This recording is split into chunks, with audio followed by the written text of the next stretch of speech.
Toyota Vios baru ini kita datang dengan auto flip punya side mirror. So apabila kita lock ini kereta, side mirror dia akan tutup. Apabila kita unlock, dia side mirror akan buka. Tapi anda rasa pelik kan? Ini kenapa ini kereta dia punya itu auto flip tak ada function?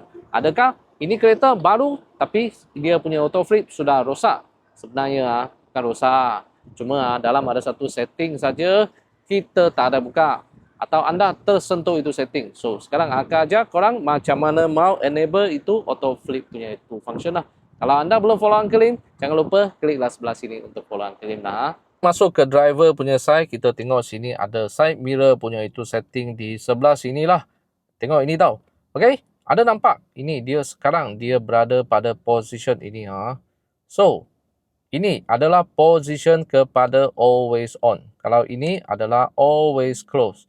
Awak nak buat auto, banyak senang. Taruh di tengah sahaja. Okay, nampak? Macam ini, dia di tengah saja, dia boleh ada auto flip punya tu function lah.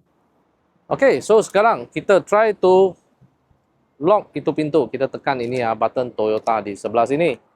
Okay, so kita tekan ini button. Kita boleh nampak side mirror dia akan flip. Side mirror flip ini bermakna dia punya kereta sudah lock. Okay, kita tekan unlock button ini pula. Okay, nampak? Dia akan buka. Okay, begitulah cara-cara macam mana kita nak setting itu auto flip untuk Toyota Vios. E-Spec, G-Spec sama setting. Kalau anda belum lagi beli Toyota Vios, jangan lupa cari Uncle Lim. Bulan ini Uncle Lim ada sangat hebat punya itu rebate dan free gift kasih sama awak.